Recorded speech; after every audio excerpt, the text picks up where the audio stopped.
Hello everyone, this is Rob from Infinite Combo, here with a little bit of a topical discussion about the Battle Pass, or the Season Pass, that seems to be the meat and potatoes of the AAA gaming industry nowadays.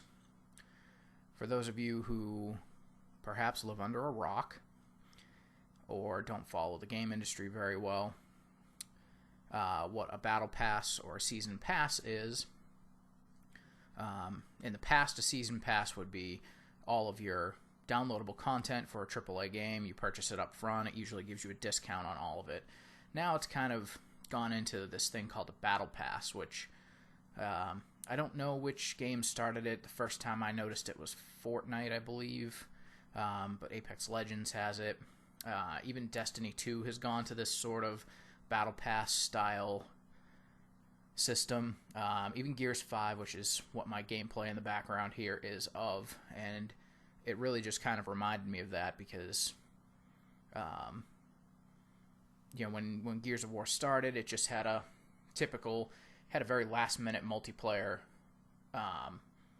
system just kind of tacked onto it. It was originally just going to be a single player campaign, and it became kind of a phenomenon with the game as the multiplayer. Gears of War 2 expanded on this with map packs, which at the time was the popular thing in versus multiplayer shooters, where they would sell a couple maps for about $10 every few months to expand what maps you played on. Gears of War 3 kind of did the same thing, except it also had a campaign add-on. And then one of its DLC packs was strictly upgrades for Horde.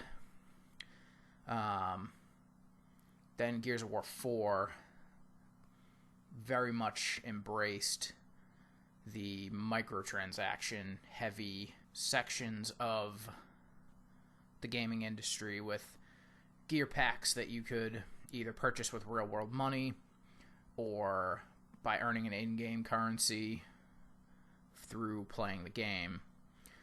Gears 5 is kind of on the battle pass instead, so all of your multiplayer maps are going to be added to the game for free post-launch, I believe, as well as some other stuff is being added without needing to earn it, like in Escape you can get new abilities for your characters. Now, what the battle pass usually entails is a leveling system.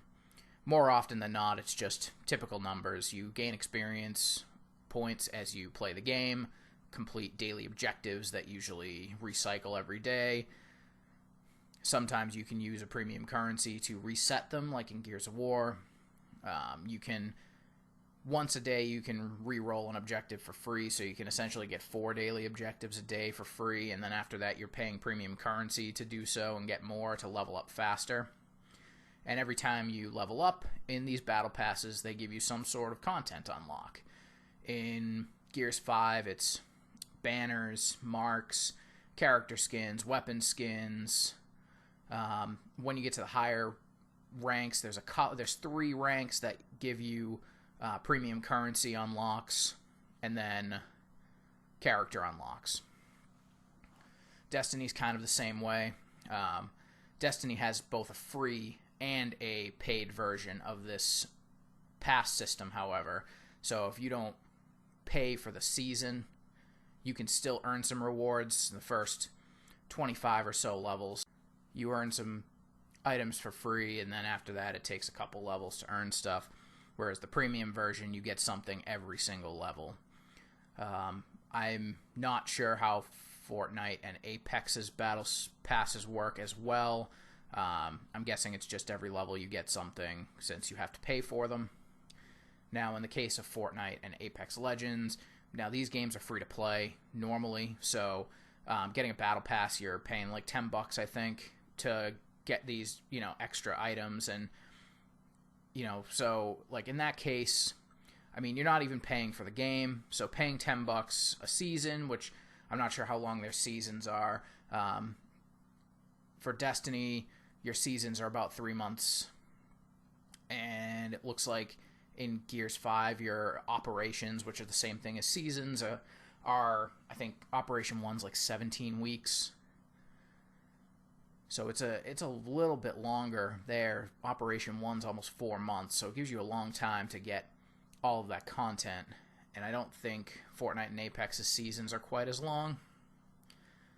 But, you know, like I said, in those games, you're not paying $60 for a game and then having to pay more to get this content.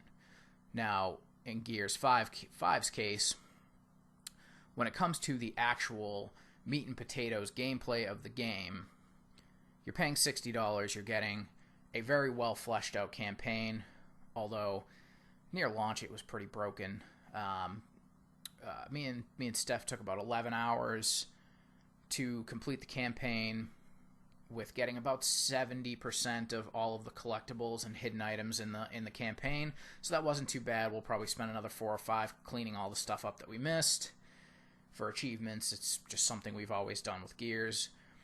Then you have the versus multiplayer, which is basically endless, as long as you enjoy the game modes. You have the Horde mode, which, you know, was popularized in Gears of War 2. And then you have Escape, which is what the gameplay in the background is. And every couple weeks, every 2 weeks, I think, or every week, they've been adding a new escape map. Plus, there's a map builder in the game where you can make your own escape maps. So, for $60, you're actually getting a good amount of content. Your battle pass in this game is where your cosmetics come into play. This is where your weapon skins, character skins, all your cosmetic stuff you can show off during gameplay is. And to be very fair, it is very light in this game. There's not a lot unlocked from the start. Earning scrap, which is your in-game currency to create these weapon skins and other cosmetics, is very slow to earn. And a lot of the content that is in the Tour of Duty system, which is the Battle Pass system in this game, cannot be crafted with said currency, so the only way to get it is to be grinding this game. Now, it is very feasible to finish the Tour of Duty while not playing as much in the 17 or 18 weeks of Operation 1. I think we're about a little over a month into the game now, and I'm only about 8 levels away from the max. So it is feasible to do without grinding the game like crazy. And thankfully you don't have to pay extra. But it kind of brings me to my point of this video, and I realize I've kind of been rambling a little bit here.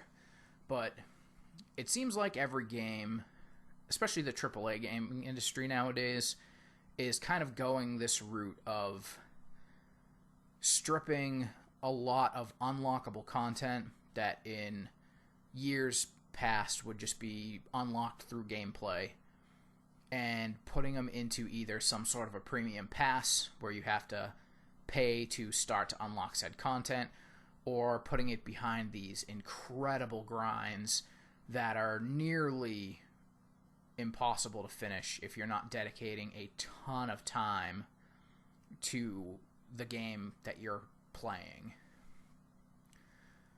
I mean, I want to say that in the time that I've done this, I've probably put about 80 or 90 hours into just grinding, trying to hit the max rank in Tour of Duty, which leaves me very little time to play anything else. And it's kind of one of the problems I have, where I feel like the gaming industry doesn't trust itself to make a game that is just fun to play. And they're kind of pushing these huge grinds and free-to-play mechanics to kind of get people to just keep coming back. And like when Gears 2 came out, there was no microtransactions. There was no free-to-play elements like this. It was just play the game. There was DLC packs to buy new maps, and I played this game for 4 hours every night after work with a group of 5 people for 2.5, almost 3 years straight, just because the game was fun. And not to say that Gears 5 is bad. It is a great game. The mechanics continue to evolve in Gears of War, and it is so fun, especially Escape. But it's just the grindiness of these battle pass systems. It just makes it difficult to play more than one game. Like, I have a whole group I like to play Destiny with. You've seen Destiny content on this channel. That game is just as much of a grind, if not worse than this. And, you know, I love to play Japanese, especially Japanese RPGs, but also Fallout, games like that have huge amounts of content. And I just find it crazy that developers, instead of just adding some more content in their game, kind of go this way to just kind of like force you to grind the same thing over and over again, like a free-to-play game. And, you know, again, there's some merits to some stuff. And, you know, the people who love playing this game and basically don't play anything else, and the super dedicated players, like, it's amazing for them, because it's something extra that a lot of times only they're going to get. The people who have time to hit the top of the leaderboards on these escape runs and get these special skins for doing so, like, that kind of stuff is cool. Same thing with Destiny, with your pinnacle weapons. Like, you know, that the people who really put the grind in and put the time in are going to get. Like, it's great to reward those players for putting the time and skill into these games.